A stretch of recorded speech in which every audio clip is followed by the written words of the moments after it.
ഓരോ പേഷ്യൻസും ഓരോ ലെസണാണ്. എൻ്റെ ലൈഫിൽ നടന്ന ഒരു അനുഭവം ഞാൻ നിങ്ങൾക്ക് പറഞ്ഞുതരാം. ഞാനൊരു ദിവസം നൈറ്റ് ഡ്യൂട്ടി എടുത്തിങ്ങനെ നൈറ്റ് ഡ്യൂട്ടി സ്റ്റാർട്ട് ചെയ്യുന്നുള്ളൂ.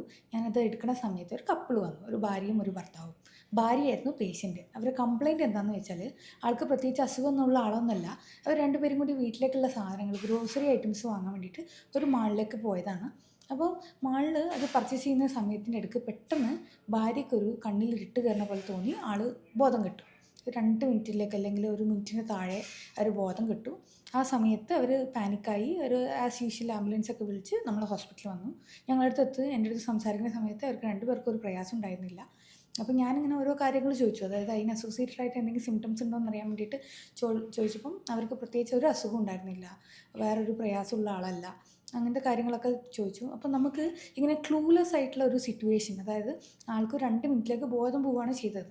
ഇതിന് മുൻപ് ഒരു അസുഖം ഇല്ലാത്ത ആളാണ്, അസോസിയേറ്റഡ് ആയിട്ടൊരു സിംറ്റംസും ഇല്ലാതെ ഒരു ക്ലൂലെസ് ആയിട്ടുള്ള സിറ്റുവേഷൻ ആകുമ്പോൾ നമ്മൾ എങ്ങനെയാണ് അത് ട്രീറ്റ് ചെയ്തത് എന്നുള്ളതാണ് എനിക്ക് നിങ്ങളോട് പറയാനുള്ളത്. അപ്പോൾ ഞാൻ ആ പേഷ്യൻറ്റിനോട് കാര്യങ്ങളൊക്കെ ചോദിച്ചപ്പം നമ്മൾ ഏറ്റവും പ്രധാനമായിട്ട് ചിന്തിക്കുക, എന്തായാലും ബോധമാണ് പോയത്, അപ്പം ബ്രെയിൻ റിലേറ്റഡ് ആയിട്ടുള്ള എന്തെങ്കിലും ആണോ, ഹാർട്ടിൻ്റെ മിടിപ്പ് നിന്ന് പോയിട്ടുള്ള പ്രശ്നമാണോ, അതുപോലെ വൈറ്റൽ ഓർഗൻ സംബന്ധമായിട്ടുള്ള എന്തെങ്കിലും ആണോ, ഇതിൻ്റെ കൂടെ ബ്ലഡ് റൊട്ടീൻസും വരും. കാരണം നമുക്ക് ക്ലൂലെസ് ആണ്, നമുക്കിത് കണ്ടുപിടിച്ചേ പറ്റും. അങ്ങനെ പറഞ്ഞ പോലെ തന്നെ നമ്മൾ ഇവാലുവേറ്റ് ചെയ്ത ഓൾമോസ്റ്റ് ഒരു 90% ടെസ്റ്റും വന്നു. Everything looks normal. ഈവൻ പേഷ്യൻ്റെ പ്രഗ്നൻസി ടെസ്റ്റ് അടക്കം നമ്മൾ ചെയ്തു. Everything was negative. ഒരു ഇഷ്യൂസ് ഉണ്ടായിരുന്നില്ല. അപ്പോൾ ഞാൻ പേഷ്യനോട് പറഞ്ഞു, മേ ബി ഇപ്പോഴത്തെ ചൂടുള്ള സിറ്റുവേഷൻ ആയതുകൊണ്ട് ഡീഹൈഡ്രേഷൻ ആയിട്ട് വന്നതായിരിക്കാം. അപ്പോൾ ഞാൻ പേഷ്യനോട് പറഞ്ഞു, ഒരു കാര്യം ചെയ്യും, നിങ്ങൾ വീട്ടിലേക്ക് പോയിക്കോളൂ, ഫ്ലൂയിഡൊക്കെ കിട്ടിയില്ലേ, ആശ്വാസമായെങ്കിൽ തിരിച്ച് പോയിക്കോളൂ, ഞാൻ ബാക്കിയുള്ള റിപ്പോർട്ടും കൂടി ഒന്ന് ഫോളോ അപ്പ് ചെയ്യട്ടെ, എന്തെങ്കിലും ഇഷ്യൂ ഉണ്ടെങ്കിൽ ഞാൻ നിങ്ങളെ തിരിച്ച് വിളിക്കാം. അങ്ങനെയാണ് എനിക്ക് യൂറിൻ റിപ്പോർട്ട് കിട്ടിയത്. യൂറിൻ റിപ്പോർട്ടിൽ ആൾക്ക് യൂറിൻ ഇൻഫെക്ഷൻ സ്റ്റാർട്ട് ചെയ്തിട്ടുണ്ടായിരുന്നു. ആൻഡ് ആ യൂറിൻ ഇൻഫെക്ഷൻ ഇൻഡ്യൂസ്ഡ് ആയിട്ട് നമ്മുടെ ബോഡിയിൽ വരുന്ന ഇൻഫെക്റ്റീവ് റെസ്പോൺസ് ആയിട്ടാണ് ആൾക്ക് അത് വന്നത്. എല്ലാവർക്കും ബോധം പോകുന്നതിൻ്റെ റീസൺ യൂറിൻ ഇൻഫെക്ഷൻ ആണെന്ന് പറയല്ല, ഓരോ പേഷ്യൻറ്റും ഡിഫറെൻ്റ് ആയിട്ടാണ് നമുക്ക് പ്രസൻറ്റ് ചെയ്യുക. അപ്പം നിങ്ങളൊരു ഡോക്ടറെ അടുത്ത് എത്തുമ്പോൾ ആ ഡോക്ടർ ശരിക്കും ഒരു കുറ്റാന്വേഷകൻ്റെ പോലെ നിങ്ങളുടെ സിംറ്റംസിനനുസരിച്ച് അന്വേഷിക്കും.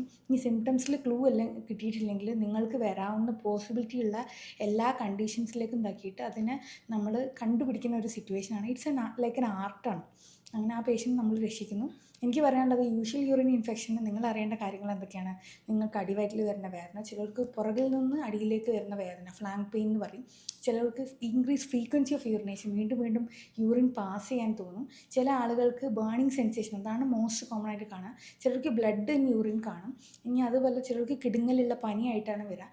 ഇതൊന്നും അല്ലാണ്ട് ഞാൻ ഈ പറഞ്ഞ പോലെ ഗ്യാസ് വന്ന പോലെ, ഒരു തല പൊട്ടി പൊളിക്കുന്ന ഒരു തലവേദന പോലെയൊക്കെ വരുന്ന പേഷ്യൻസും ഉണ്ടായിട്ടുണ്ട്. അപ്പം ഒരു സിറ്റുവേഷനും നിങ്ങൾക്ക് അറിയില്ലെങ്കിൽ നിങ്ങൾ ട്രീറ്റ് ചെയ്യാൻ നിൽക്കരുത്. നിങ്ങൾ നിങ്ങളെ